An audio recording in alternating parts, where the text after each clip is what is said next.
talking Canucks and BC Lions. Hughes Sports Podcast. We're taking the lead, analyzing the games from the rink to the field. From the ice to the turf, we'll break it down. Discussing every win and every loss in town. We'll talk about the Canucks and the Lions. We are your irrational fans. We are your irrational fans.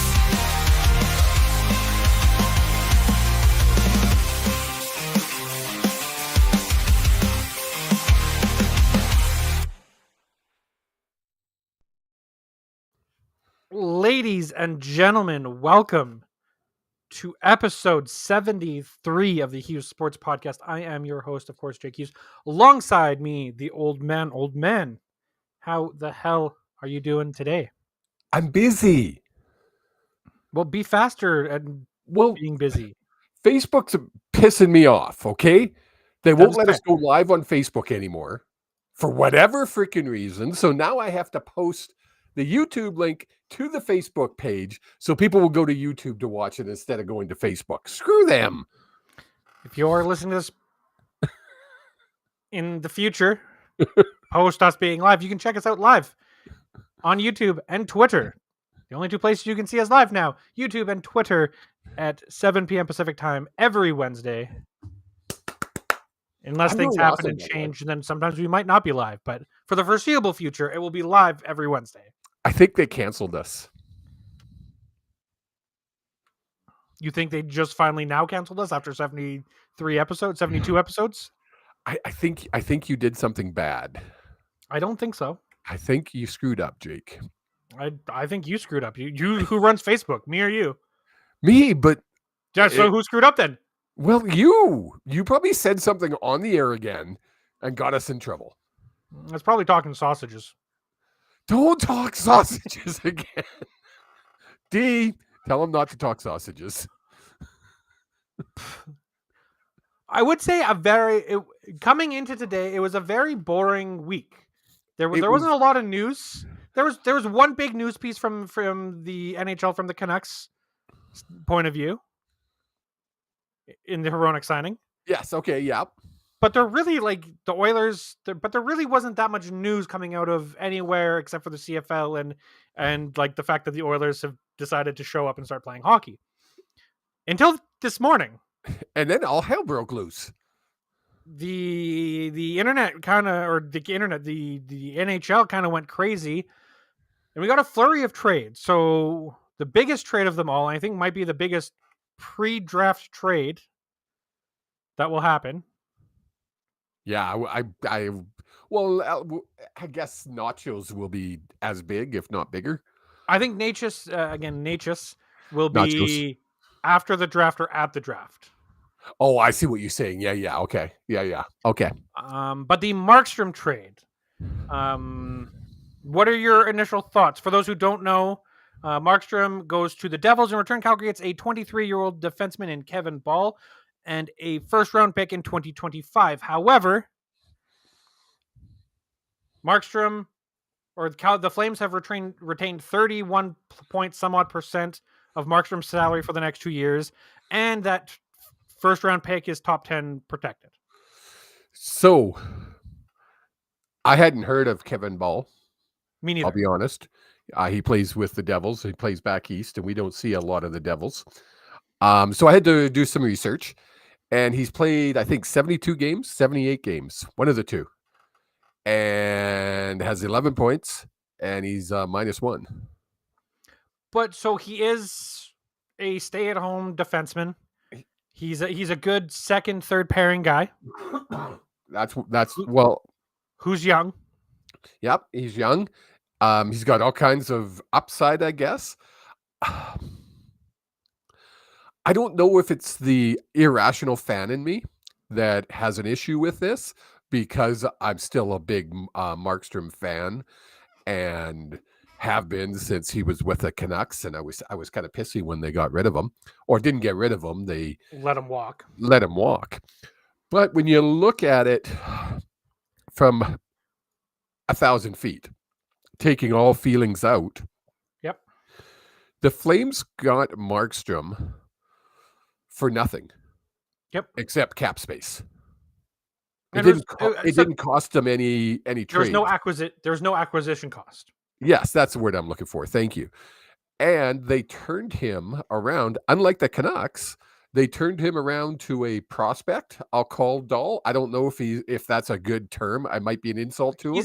He's an everyday NHLer. He played 81 games last year. But he's not a proven NHLer. Like he's played one season, he got 11 points. But points aren't everything. No, but a -1 is. Outdated stats, but yes. Right? Outdated stats, but yes. But they did get a first-round draft pick out of him. Yep. Way better than what the Canucks ended up getting out of him. So Markstrom gets to go to a better team? Yes. A way better team. Right? Which is what he wanted. He wanted out of that absolute cluster beep that the Flames organization has become. And I don't know. I guess it's going to come down to, it's going to be one of those hard ones to say, was it a good trade or wasn't it a good trade until we know what that number 1 pick is. Yes. Is it going to be the bottom? Is it going to be after 20? Yeah. It's a shot at a dartboard. Yeah. So who knows? They might be able to pick up a superstar in the bottom 20. Yeah, it's unlikely. Like this far out in the draft, you kind of know what the draft kind of looks like. And the 2025 draft does not appear to be a super, super deep draft. I don't know what your problem is with this toucan. It's just folks, is that not the coolest thing you've ever seen? How many people do you know have a toucan on their straw? Like at least 1 billion people in the world have a toucan on their straw. No, I've not seen one person. I've not seen one person on air. On national TV. On air. We're on national TV? We're on national TV with a toucan. But really, so back to the trade. Stop distracting me. Back to the trade. It's going to really depend on A, what Ball does, and B, what comes in at that trade. I still think it's a light return for what you should be getting, especially considering the fact that you are retaining basically a third of his salary. You're retaining $2 million on his salary. That's huge. Over the last 2 years, and I know we're not in the flat cap era anymore, but over the last 2 years, a $2 million cap hit would get you a late second, early third pick for retaining $2 million on a player. Oh, I see what you're saying. Yeah. If that trade included an extra third round pick, I think I look at this trade very differently. I still think it's a shame that they couldn't get that draft pick unprotected, just in case the wheels fall off in New Jersey. Yes. But it was protected. They said something about it. It's top 10 protected, meaning if the wheels fall apart in New Jersey next season and they end up with a top 10 pick, it stays theirs. It stays theirs. And I think it diverts to the next year. Wow. So it might not be until a 2026 first round pick. Wow. But if that's the case, it would be quite the shock. And I mean, yeah, but highly unlikely to happen. Yeah, exactly. So, I mean, it was inevitable that Markstrom. Am I shocked Markstrom got traded? No, it was inevitable. Yeah. Am I shocked that the return? A little bit, I would say. I was waiting for more. I was waiting for there to be a third team introduced in the deal, and that's where the retention went and things like that. But nothing came. Well, see, as I was saying to you off air, I'm sure I heard somewhere that who else made a trade? LA and Washington. They made a trade 1-for-1, which is really a weird trade. It was straight up. It was Pierre-Luc Dubois, who's on a very inefficient contract, for Darcy Kemper, who's a goalie. Yeah, it just seems weird to me. That was one of those, even the Friedman had said he tweeted out and he's like, this is a bizarre trade. It just didn't make sense that the way they happened. But on Fan 960, I think it was, they were saying there was talks between the Flames and LA prior to that other trade. So who knows? It just, to me, it's New Jersey's always been the destination since the trade deadline, or even before the trade deadline for New Jersey or for Yeah. Markstrom. Like Mhm. it always goes hand in hand. Did you take the toucan off? I got it in my hand now, Jake. I just realized I could hold it. How many people do you know? I broke Jake. On national television, holding But a toucan while doing a sports show. here, I'll put it in front of the mic. How's that?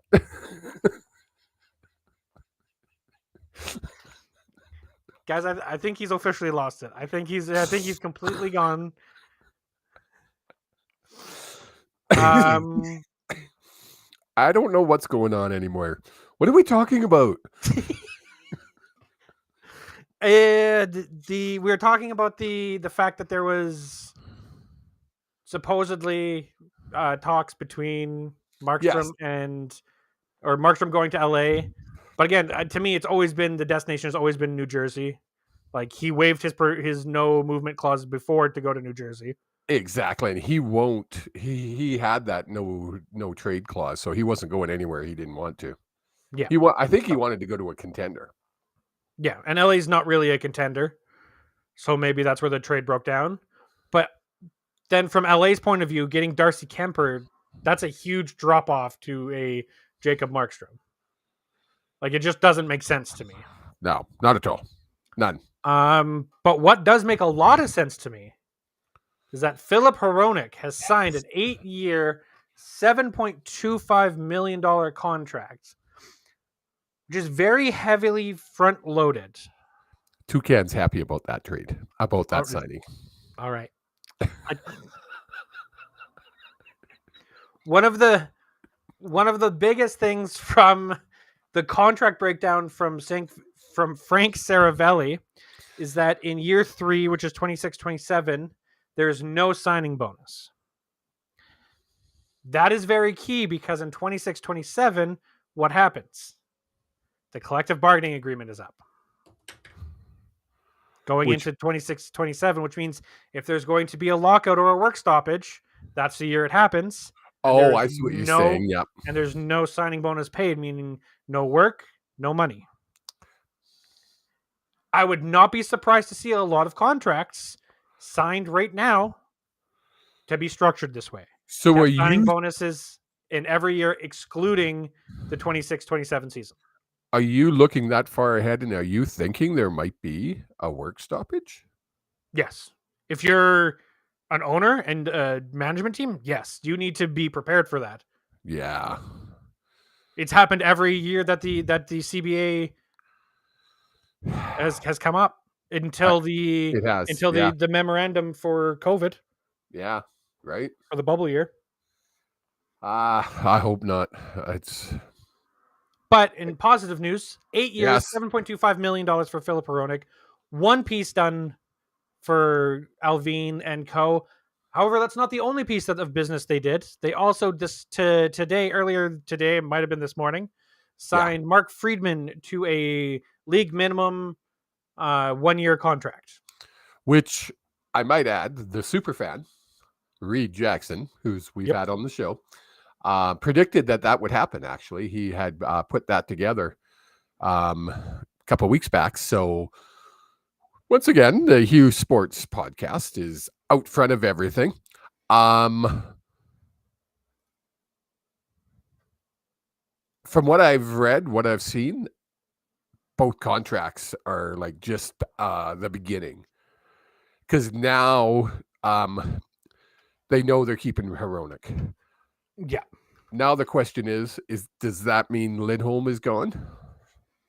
I think that has already, like, according to all the insiders, that ship has sailed. He wants too much money, and Alvin and co are not willing to go above what they have already offered. Well, from what I've read, I mean, obviously, very uninformed, getting my information from the insiders, just like everybody else.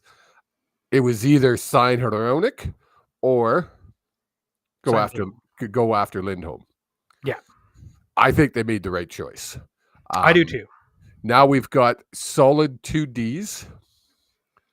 Well, that's what I was just pulling up here. You have Hughes and Hronek Yeah. as your top pair. Then you've got Carson Soucy. You need a partner for him. You need a third pair, and then you've got Mark Friedman and Noah Juleson, who can be your 7th and 8th defenseman. Well, I read just before I came upstairs to log on that Zadorov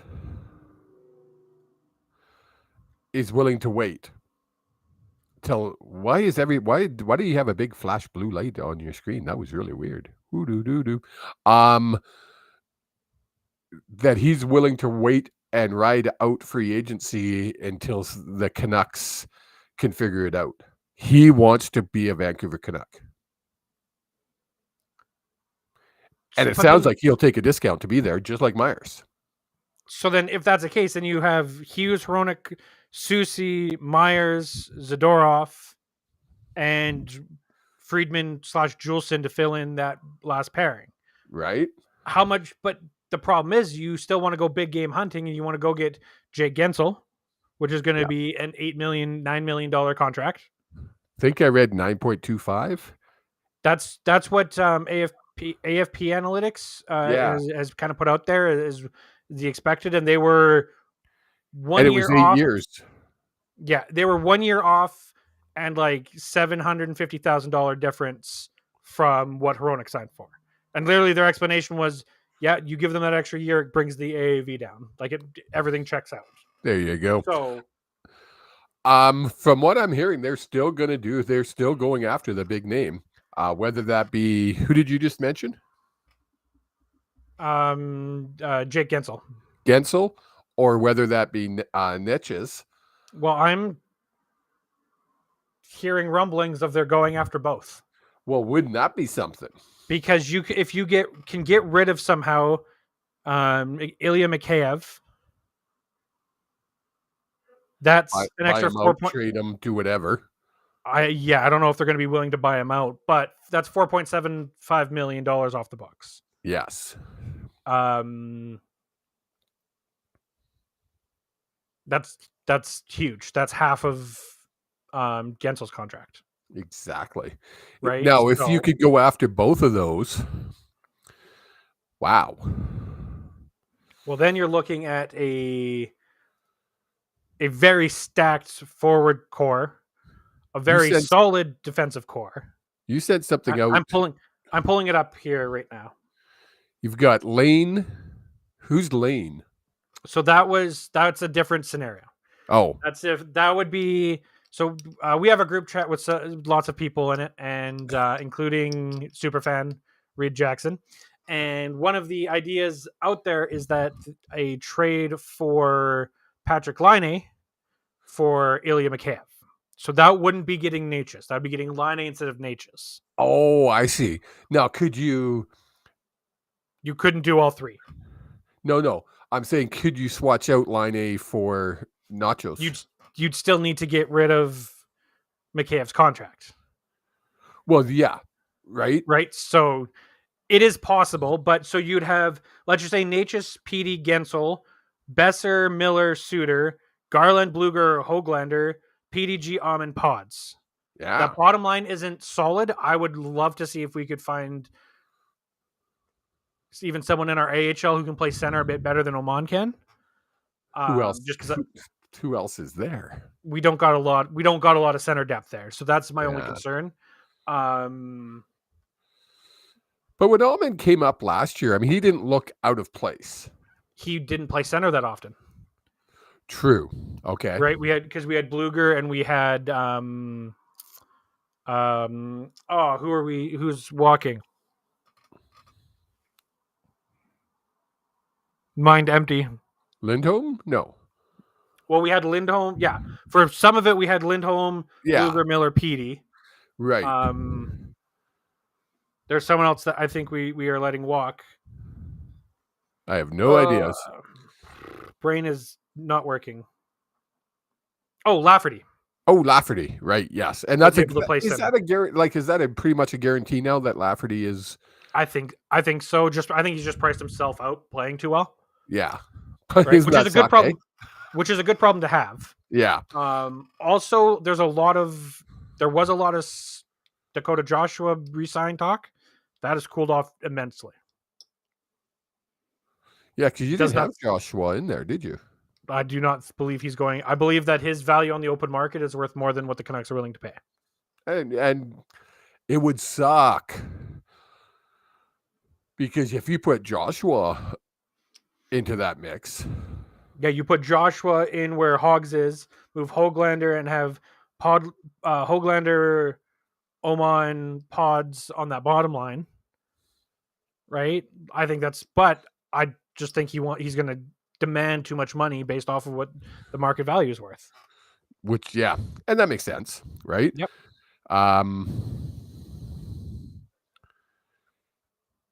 It's funny because I'm watching all this and then I giggle to myself because, as you know, I don't pay attention to any of this stuff at all.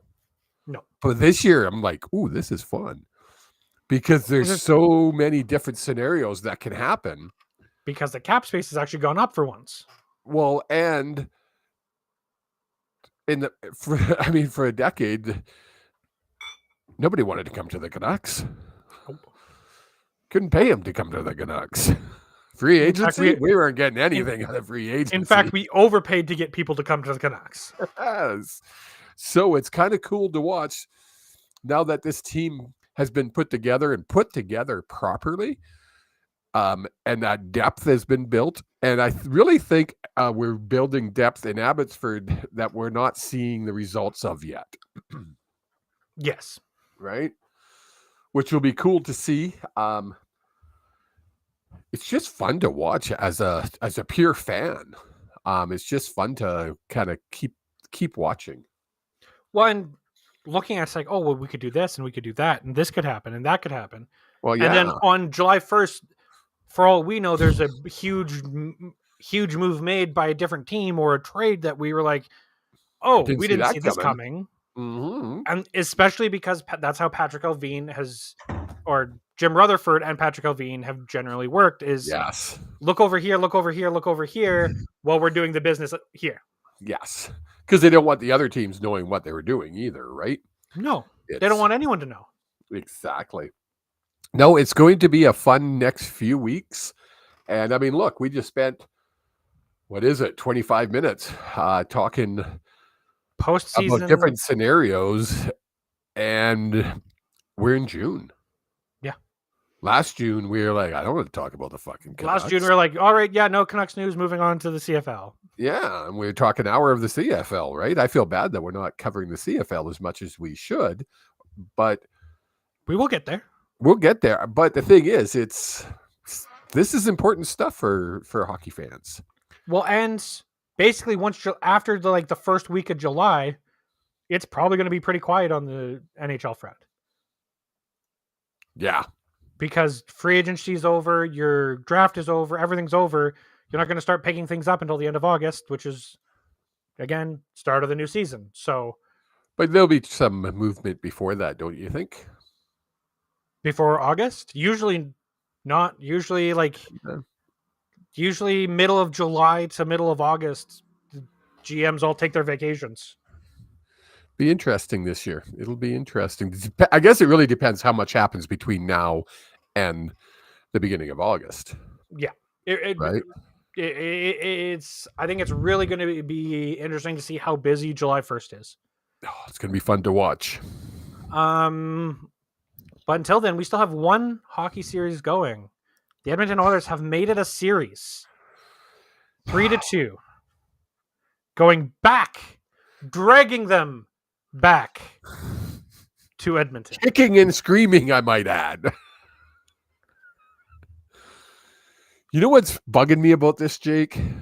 Is that the Oilers might actually deserve to win this series? Well, it's almost like I want them to win it because it would be such a great story. I don't. I still I don't. don't I'm still either. I betting. really don't, because their fans are like so obnoxious. Yep.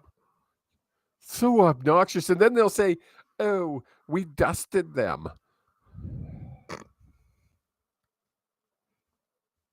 I can't even. But it's a cool story. It is a cool story. You will never hear me argue it's not a cool story. Right? I mean, it's 1942 was the last time in the Stanley Cup final that the team came back from 3-0. And that was the Toronto Maple Leafs.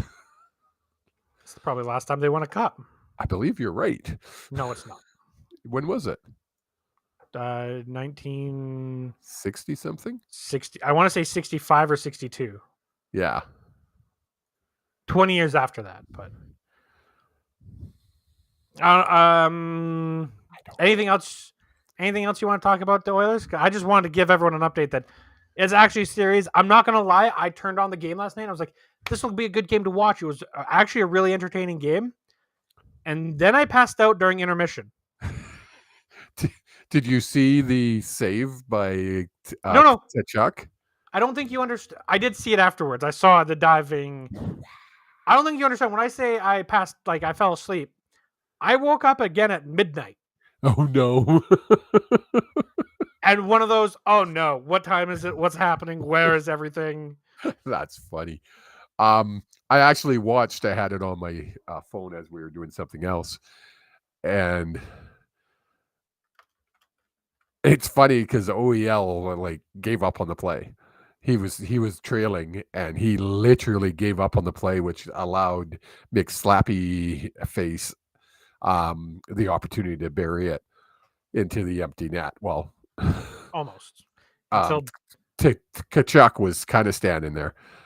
If he would have taken the net out when he went into the net, when he dove and saved it, and he went into the net, if he would have pushed that net out, they would have had to blow the whistle dead.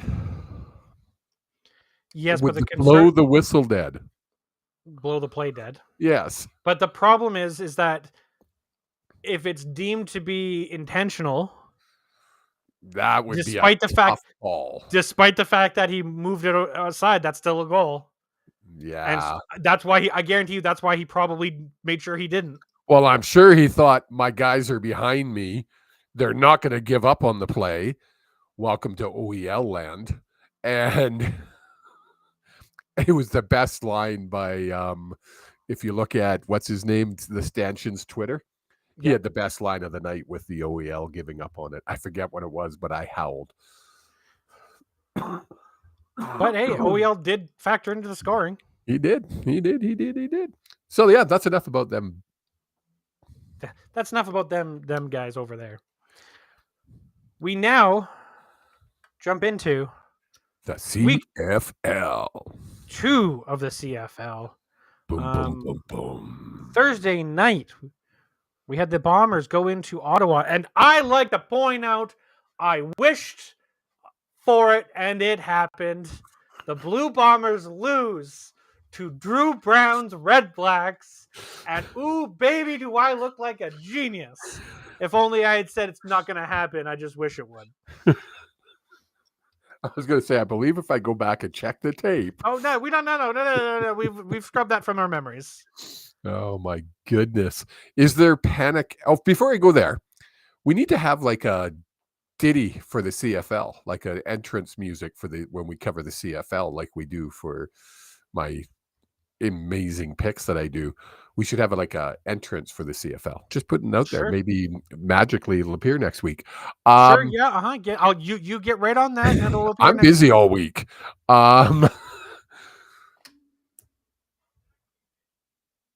Is there panic? And when I say that, I'm being literal. Like, are they panicking in Bomberland yet? And I don't mean fans, because of course they're still the dynasty, you know.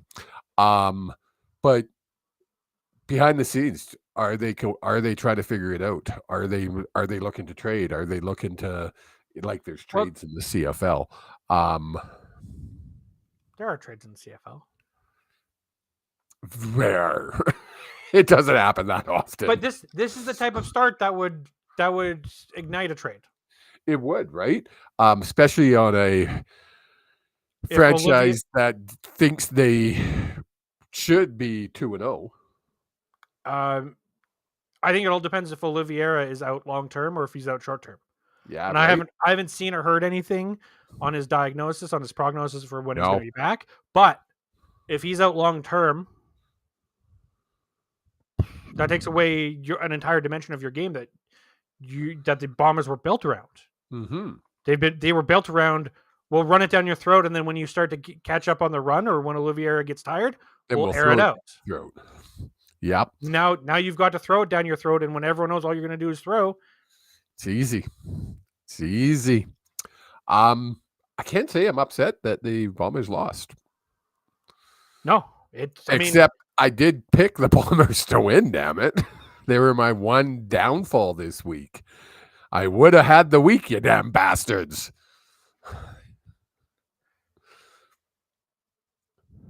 Where'd you go? Oh, sorry, yeah. I'm thinking. Don't do that. I know it hurts. My big question is now: is that a fired up Drew Brown?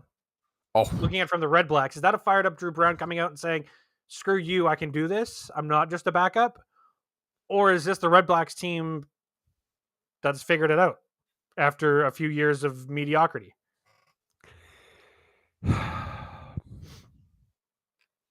they scored 23 points. They didn't burn it up. No team burned it up. I don't know. The biggest point differential we had this week was 9 points. Yeah, I know. It was insane. Insane. I'm shocked. This season has not gone the way I thought it would. Who would have predicted that the Riders would be in first place in the West? Not me. The Argos would be 1-0. The Not Blue me. Bombers would be 0-2. Not me. I wished it. I didn't think it would happen. I mean, So, the Lions and Stamps being at 1-1, we probably could have predicted. Yes. I think the Bombers have not done enough to keep pace with what the other teams have done, to be blunt. Yep. And they're going to be in tough. They're going to be in for a tough year. Well, and I think it's a kind of a dynamic change for the Bombers because everyone was matching to beat them. Everyone was building to beat them. They were always, for the last 3-4 years or 3-4 seasons, they've been that gold standard for a team.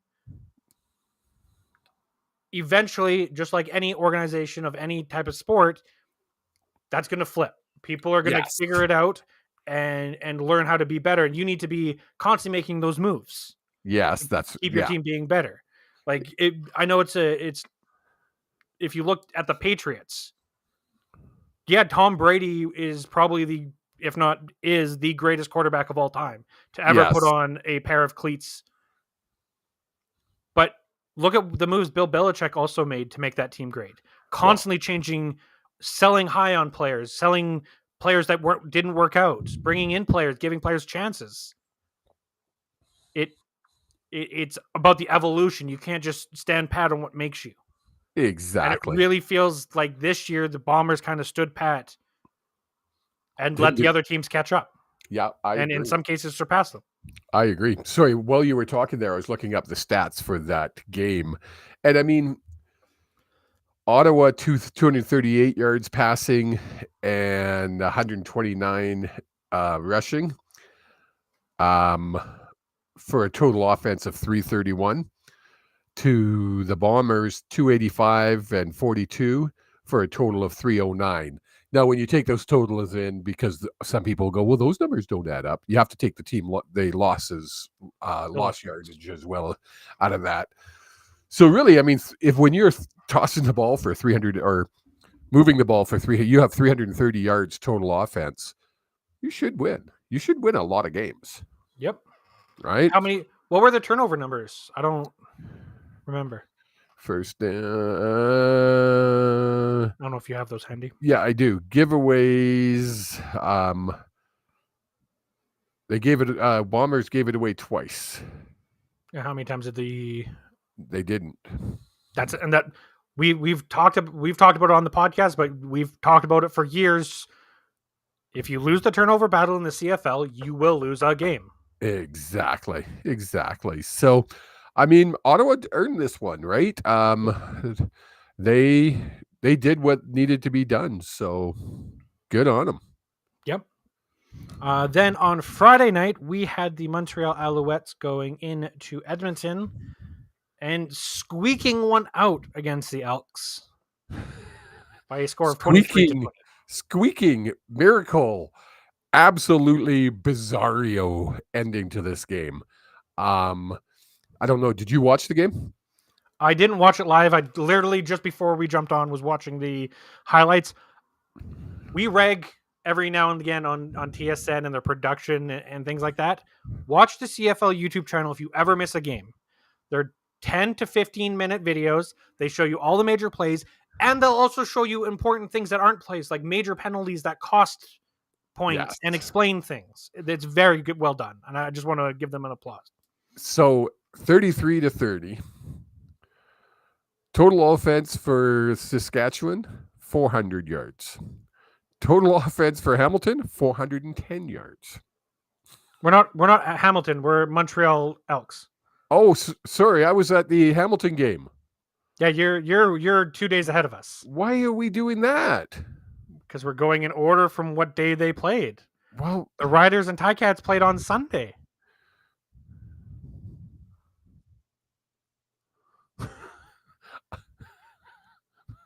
I was all excited about this other game. We'll get there. The Owls and Elks game.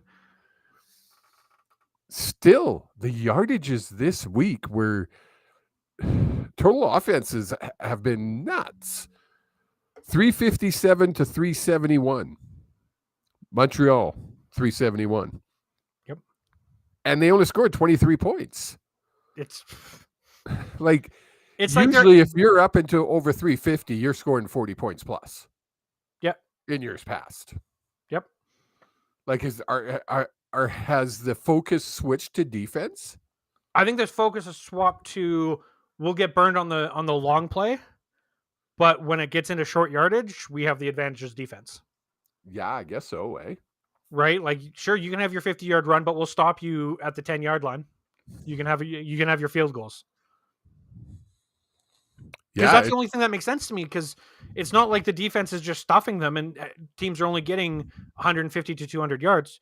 No, teams are getting 350 to 370 yards and only putting up 43 points combined. Well, yeah, it's crazy. It's just, yeah. It's almost 800 yards combined and only 43 points. It's bizarre. Again, I didn't watch this one, and I didn't even get to see any highlights of it. Yeah, so I watched the highlights. I was able to catch all the highlights of these games before. It honestly just looked like the Owls were just that much better than the Elks. Like when I say they won by a smidge, the Owls were just a tiny bit better than the Elks on that day, and it could have gone either way. Now, I mean, a loss is a loss, and they could be a tiny bit better or a tiny bit worse. How does a coach who's literally lost more games than I've ever seen in the history of the CFL that I can remember, maybe I never win the stadium back in Hamilton bad days, keep his job? Chris Jones, it's just like... As the private ownership group has not taken over yet. Do you think he'll be gone the minute they do? I think they will. I think it will. And do you think that'll happen this season, or do you during the season, or you think it'll be off? I think it'll be I think they'll wait till off season to do something like that. Yeah. I think it'd be really chaotic to try to make an ownership change mid-season. Yeah. And they might bring in people to work side by side behind the scenes to get a feel for what's going on. Yeah. And pass control as the season goes on. That I could see that happening, but I don't think the full ownership change happens until the off season. I feel bad for those fans. Holy. Just At brutal. least they're having exciting football now. Yes, I mean it's a 3-point game, right? Yep. Then we go to Saturday, where the Calgary Stampeders go into BC and lose by a score of 26-17. Thoughts on this game, old man? I know we watched it because we watched it together. It was a fun game to watch. It was. I honestly, I forgot that it was a 9-point difference. Yeah, because it felt like it was another 3-point game. It was really undecided until probably late in the fourth. Yeah, like 2 minutes to go. Yeah, it's just it was one of those games where it held your attention the whole entire game. Both teams, Jake Bear has really, really, really surprised me this season so far. It's been 2 games. He's way better than I thought he was last year. He's performing better than he did last year. I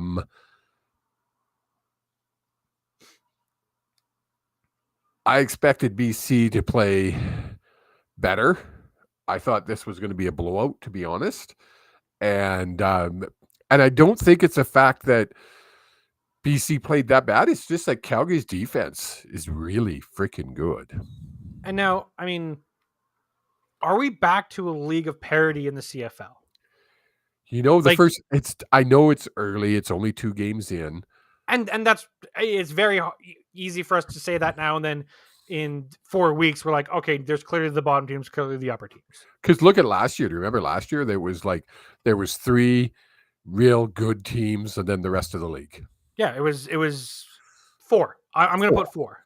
Yeah, because you had the Owls, who are quietly good.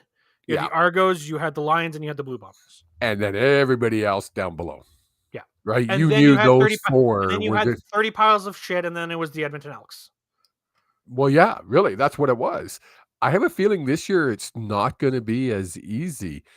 And again, when you look at the total offense of this BC game, BC 362 total offense, Calgary 377 yards. Mayer threw for 339 yards. He put the ball up 33 times. Yeah. Right? It's just... Well, and I'm looking at the stats here, and one of the stats I always really like looking at in the CFL is your point differential. Because it's something that I don't think a lot of people really look at when you're looking to dig deeper than just, did they win or did they lose? Yeah. Because point differential really shows your defense is stopping people versus how good your offense is. Yeah. It's not like, oh, there's a goal against in hockey or basketball, because it's 2 completely separate squads. Exactly. The biggest point differential very quickly is 19 points. Nope. Yeah, 19 points. And that's the Bombers. They're negative 19. Yeah. Everyone else is like the Lions. There is 1 point. They're plus 1. The Rough Riders, who are 2-0, are plus 11. The Alouettes, who have the biggest plus, is plus 18. So there's not that much wiggle room between the 2 teams, and I get it. We're only 2 weeks into the season, but that's something I want to keep an eye on as the season goes on. Is these games aren't blowouts. There's no 33-3 games. I think the biggest thing in the Calgary BC game was Calgary gave up the ball 3 times. BC didn't. Yep. You can't give the ball up 3 times. And if you look back to last week, the Lions gave up the ball 3 times and they lost. I think they ended up giving the ball up 4 times. 4 times. Because it was the last they had to go for it with third and long. Exactly. So good win for the Lions. I mean, notice we didn't once talk about attendance. They had a sellout for their home opener. 53,000+ tickets sold. Exactly. It was amazing. And yes, I know half the people left. Who cares? Shut up. We still sold 53,000 tickets. Okay. Half the people left. That's still what, 26,500 There's people? probably still 30,000 people left at halftime, right? Okay, so 30,000 people watched a football game. Name another stadium that's doing that once. Yeah. Well, Winnipeg sells out. Yeah, their stadium fits about what, 16,000, 17,000? No, it's 28. Is it that big? Yeah, but I mean, I don't know. And it's frustrating me more this year than any other year because it's been for years and years. But fans of the CFL, and it's fans of the CFL, It's not the CFL itself. is so obsessed with attendance that you go on Twitter, you go on Facebook. That's all fans are talking about. They're not talking about how great the games have been. Oh, Toronto only had 8,000 people. Oh, blah, blah, blah. Shut up. Watch the game. That's what you're there for. I don't get it. It's always funny to me because like that's what people talk about for the CFL, and the NHL PR keeps tweeting out that 8.5 million people watch the game on TV. How many people watch the game on TV? No clue. The stats are out there. I'm just not paying the amount of money it is to get on there. I don't know why they don't put those numbers out. It just doesn't make sense to me. Because why do something for free when you can get paid to do it? Yeah, I guess so. Somebody should just pay for it and just put it out to everybody. I don't disagree. The game that I think ended up being the game of the week. Going into it, I said could be the game of the week, but I think the Lions was going to be the game of the week just because of the crowd, the atmosphere. Was the Riders and Ticats. The Riders go into Hamilton and win on a walk-off field goal to win 33-30. I honestly believe that last week I said this one was going to be a coin toss. You did say it was going to be a coin toss. I did. And guess what? It was a coin toss. Did you watch the game? No. It was a fun game to watch. I just caught the end of it because I was working. And the Riders didn't deserve to win this. They were down by 7 points with 1 minute left in the game. They managed to score with, 30 seconds left on the clock, something like that. They kick it back to Ticats. On the Ticats' first possession, they throw the ball. It literally bounces out of the guy's hands right into a Riders player's hands, and the Riders take over at the Ticats 35-yard line or 40-yard line, right? And they kick a field goal to win it. It was it's a classic CFL. Don't think it's ended until the final whistle blows because anything can happen in the CFL. And sure enough, all the power to the Riders, man. They are now 2-0. They're leading the West. It looks like, and again, I just watched the highlights, but it looks like whatever, my brain is not thinking words, whatever adjustments were made at halftime seemed to really work for the Riders because they came out in the second half and I don't know if they saw something from up top and were able to convey it or something just clicked at halftime that's like, oh yeah, we're playing football. Oh yeah, that's what we're doing. Oh. But like it makes no sense. It's good for the league for the Riders to be 2-0. It's good for the league. It really is. As much as we don't like the Riders, it's funny because over the years I've kind of softened on the Riders. I don't hate them anymore. I just don't care. Yeah, it's the Canucks of the NHL. Because for years teams hated us because we were good and we were great and we let everyone know year after year that we were better than them and they can suck it. And they know it. And yeah, and the worst part is they couldn't argue because wrestling coat. And the worst part is that we went out year after year after year after year for about 10 years and said, yeah, we are that good. Fuck you. Yeah. And then we went year after year after year and being like, we suck. And not only do we suck bad. So then the fans were like, oh, like other teams' fans were like, oh, yeah, we really, we've softened on them. We just don't care anymore. And then this year, the hatred came back in full swing, and I'm all for it. I liked it. I sort of got a kick out of how much hatred were for the Canucks again. It's and maybe it's because my brain always reverts to wrestling. It's like, this is why being a heel is so much more fun than being the good guy, the baby face. Yes. Do you remember back when BC was always the dirtiest team in the league? And you and I were like, hell yeah. Yeah. People would be like, oh, your team's dirty. Yeah, we are. Most penalized team in the league. And we're winning. And we'd still kick your team's ass. Too much fun. Irrational fans. That's what we are, folks. We don't try to hide it. We're homers. Nope. We are definitely homers. That takes us to next week. That does not take us to next week quite yet, old man. Let's calm down here a little bit. What are we doing? You need to learn to read. What the heck are you doing now? We are doing my second favorite segment of the show. The thing that might get some people upset. It just, look, all I'm saying is there might be some people upset. We've already been kicked off Facebook. Now what are you going to do? I'm just going to share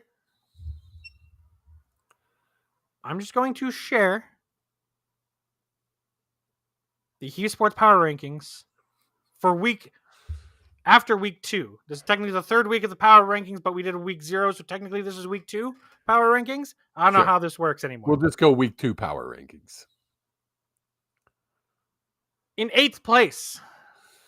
Do it. Do it.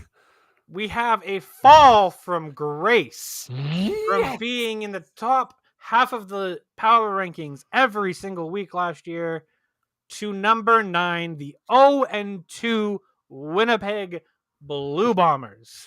Gotta like it. Pretty simple. You lost to the team that I had in 9th place last week that everyone said you should absolutely destroy, and you looked like you didn't know what was going on until halftime.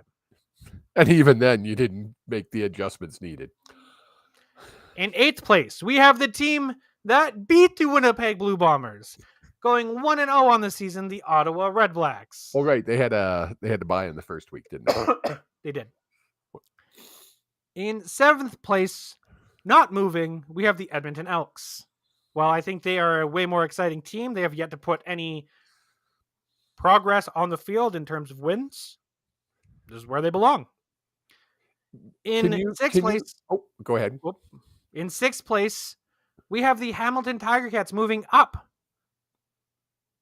despite losing. I think the Hamilton Tiger Cats have actually shown a lot more out of them than we initially predicted, especially with Bo Levi playing the way he is. Yes. Explain to me how Edmonton can be in 7 and Ottawa can be in 8. I'm going to take you up on this one. I'm going to call your ass out. That's how bad I think Winnipeg has played. No, I'm not talking about Winnipeg. Yeah, no, but let me finish. Okay. Oh, I see what you're saying. That's how bad Winnipeg has played, and Edmonton, despite losing both games, could have easily won both games that they played. Yeah. Therefore, I think Ottawa got a win over a really weak team, a team that looks like they are leaderless and lost.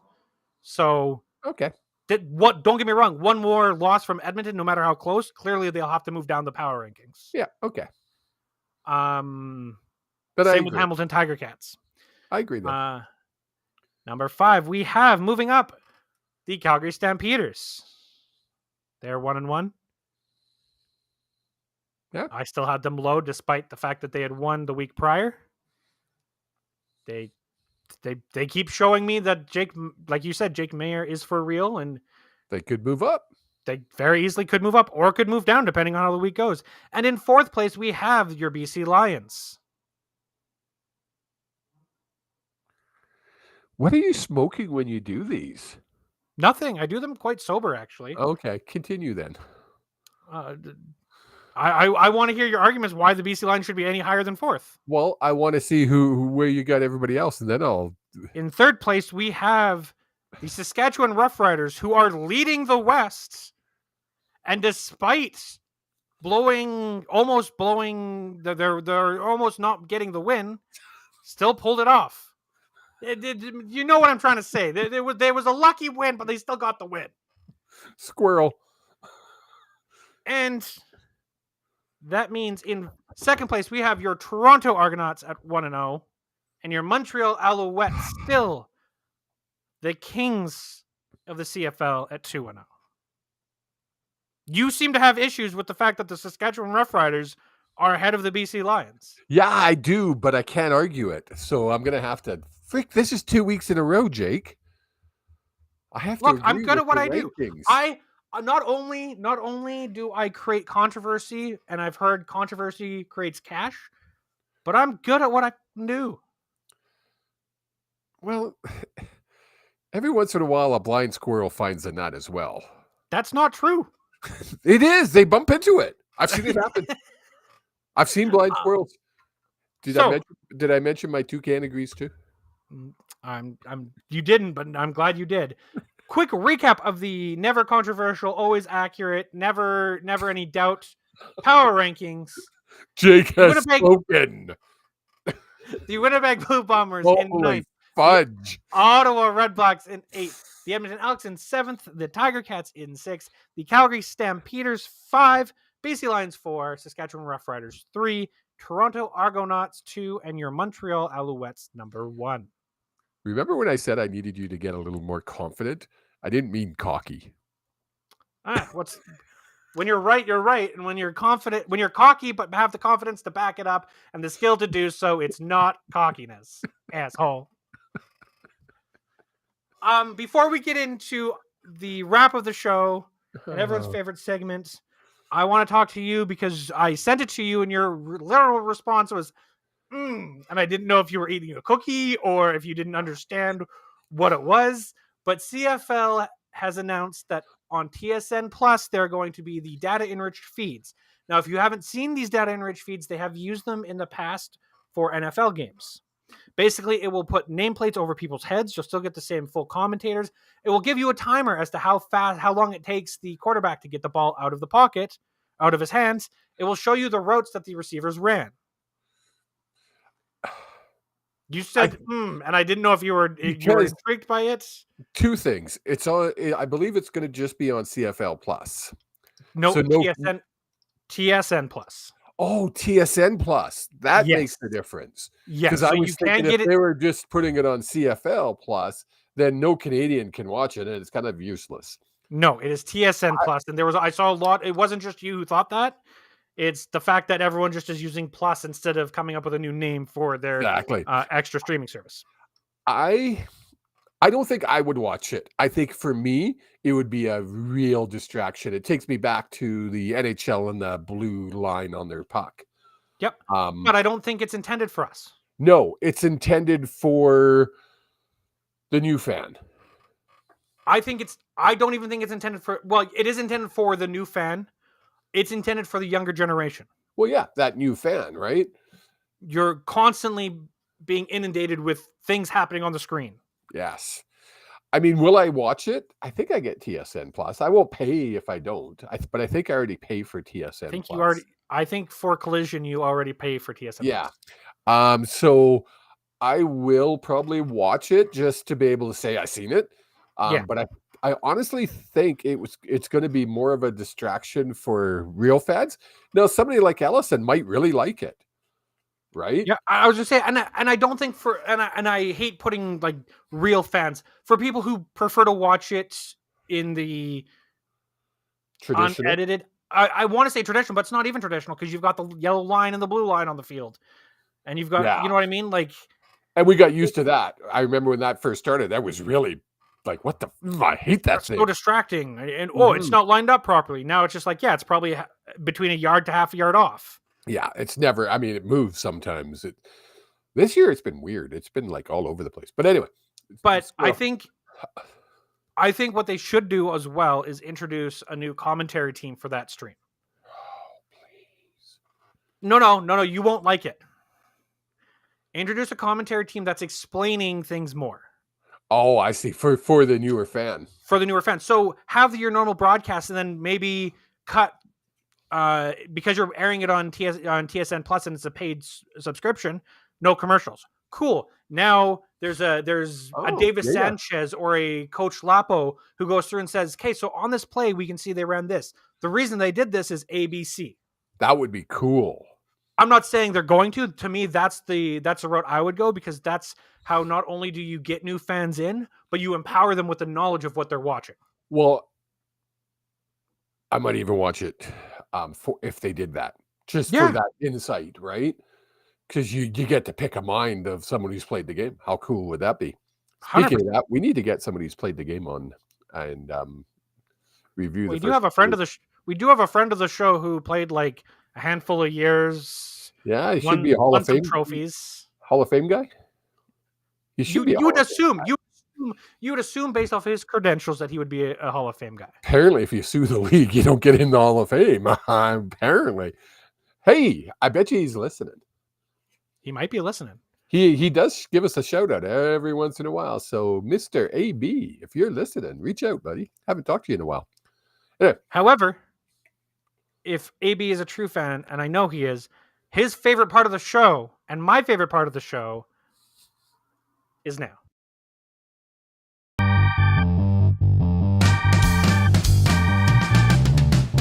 It's time for the old man predictions. How well did he do? Do-do-da. Do-dee-do. That is right, everyone. It is time for the old man predictions. How well did he do? Do-dee-da. Do-dee-do. The old man is now 5 wins, 3 losses as a combined record. However, that brings his weekly record to an 0-2. He almost came through to a perfect week. Frickin' Bombers. Frickin' Bombers. Bombers.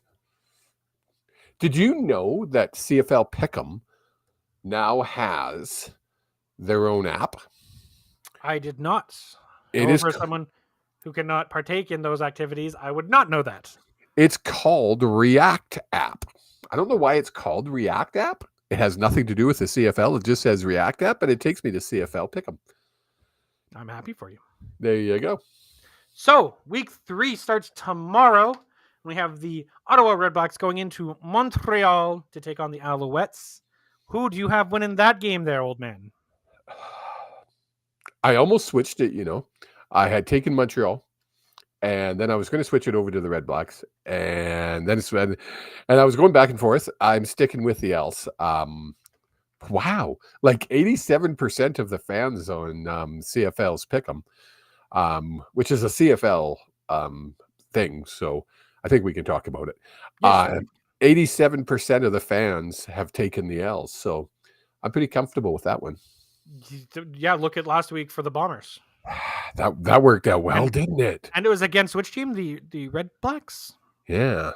Look, if I'm that 13%, I'm just doubling down on the Red Blacks. Pay me the money. On Friday, we have the BC Lions going into a desperate, confused, lost, aimless Winnipeg Blue Bombers team to take them on. My worry is in this game is that overconfident, they suck, and we're going to kick their ass. 62% of the fans have chosen the Lions. 38% of the fans have chosen the Winnipeg. Wow, that's shocking to me. Yeah. Shows you how many Bomber fans play this game. 38%. Of course, I've taken my Lions. This game could be it's a scary game for a Lions fan. Yep. Right? Because Winnipeg is going to be up for it because they hate the Lions. And there's no denying that BC is going to be up for it because we hate the Bombers. So it's going to be cool. I'm going to be in Vancouver for this one. I was really hoping when we booked that ticket, and I'm like, oh, wouldn't it be cool if BC was in town that week? But unfortunately, it's in Winnipeg, which is fine. We'll find a bar, I'm sure, that'll have it on, and sure. we'll have it. Not you and I, but Ellison and I are going to Vancouver this time, and we'll have a good time. And BC is going to win. And then we have the Elks taking on the Argonauts. Wow. 82% for the Argos. Only 18. McLeod Bethel Thompson's return to Toronto. Yes. I took the Argos as well. I think I don't think the Elks stand a chance in this one. I think they do. Not even if Jesus himself was quarterback, as Rod Peterson would say. I think they do. I would be in the minority here. I would be taking the Elks because McLeod Bethel Thompson, I think, is going to come out and want to show Toronto, like, not that they released him, they let him go, but I still think it's a former team and it's going to wake them up. And let's not forget, the Argos had the week off last week. Yes. The only team they beat was us, and it was under shaky circumstances. Again, the Lions turned over the ball 4 times. Yeah, well, we didn't play the best, that's for sure. So I could see that definitely going the Elks' way. I'm looking forward to seeing the sorry to interrupt you. Nope. I'm looking forward to seeing the Argos, what's his name? Duke. Is that his name? Dukes. Yep. He looked good against us. So I'm looking forward to seeing him toss the ball again. It should be cool. Hopefully the 1 week the 1 week off early doesn't hurt his confidence. Yeah, exactly. Because I really felt during that first week game, as he got more and more throws in, he got more and more confident. Yeah, for sure. Then the last game, we have a rematch. This time, the Hamilton Tiger Cats are going into Saskatchewan. Will they be able to get a ball turned over to them with no time left on the clock and score a game-winning walk-off field goal? 73% of the fans say the Riders, which leaves 27% of the fans saying the Ticats. I'm going with the fans' choice again, which we're really weird because I picked really early this week, and so I didn't pay attention to fan choice whatsoever, and I picked all fan choices. So I'm taking the Riders to go 3-0. It'll be interesting to me on this game to see the crowd, how big and I know we don't like talking crowds on our show, but with the Riders, with putting two in a row together, I think they might bring back that crazy ass crowd that they used to have. If this was a Saturday at 5:00 game, I 100% agree. But it's Sunday at 7 p.m. Well, yeah, Sunday it'll be Sunday 6 p.m. Saskatchewan time. No, 5 p.m. They're the same as us during the summer. Either everyone get on this goddamn daylight savings or no one's on it. But still, a 5 p.m. start for Saskatchewan time. You're done by 8. You got to drive home for 2-3 hours because there's like a lot of people do. And I'm not even being like, oh, everyone's from. No, it's literally you travel to the game 2-3 hours. I remember when I used to go up to Prince Albert, 2 hours, 3 hours away from Regina, and they'd have 2 or 3 busloads every game going down to the game. And I hope I'm wrong, but just the fact that it's a Sunday night, I wish this was a Friday or Saturday night. It would be cool. I still think I think that's going to be a good game. Game of the week.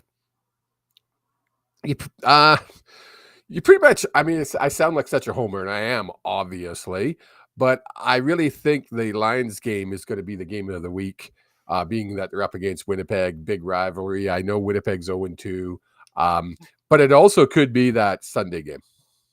Yep. See, to me, the only game that couldn't be the game of the week is the Thursday nighter. To me, that the Alex Argonauts could be a very, very, very good game. It could very well be. Yeah. Like there's one game where it's like I have no interest in it because I think the Owls are gonna walk over them, do justice. Yeah. But we also said that last week against the Bombers, so who knows? We could be coming back and talking every game being decided within one score again. Exactly. Anything else from you, old man? Before we wrap the show, before we wrap episode 73 up, we have a new sponsor, which is where I work. Rangeland RV has agreed to jump on and sponsor the show. We will be getting some commercials, ads, whatever you want to call them. So you'll see them pop up. Please, please, please do me a favor. Even if you're not buying an RV, you probably know somebody who's going to buy an RV. Everybody knows somebody who knows somebody who's going to buy an RV. That's what I do for a living. Send them my way. Tell them to Rangeland. Go check out Rangeland RV in Rocky View. You know where to get me, old man. At Old Man HSP on the Twitter machine. Or what is my RV page? Kevin Hughes, RV sales done right. But just message me. Just message him. Drop a comment on the YouTube video. Well, if you are interested in getting an RV, we will make sure it gets to the old man. There you go. Message us on Twitter at HSP_pod. Message the old man at old man HSP. Or you can even message me and I'll be like, hi, I don't sell RVs, but I appreciate the shout I out know a guy. at JEH Streams on Twitter. If you do like what we're doing here, please do drop a like, hit the subscribe button, hit the little bell. If you hit the little bell, it'll alert you every time we go live. Now, on saying that, we go live on Twitter and YouTube. Not Facebook. Every Wednesday at 8 p.m. Mountain Time, 7 p.m. Pacific, 10 p.m. in Newfoundland. In Ontario. Newfoundland's like Half 3.5 hour.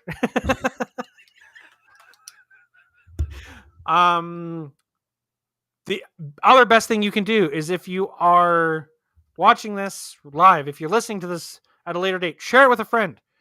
Be like, hey, I listened to these two idiots ramble on for an hour and 15 minutes, and They're funny. I got some insights out of it, but if anything, it made me feel not alone in this world. Please do. That's the best. Every show needs a mascot. We have a mascot. He's a toucan, Jake. How long until we tell the old man that he's the mascot of the show? But until next week, have yourselves a wonderful week.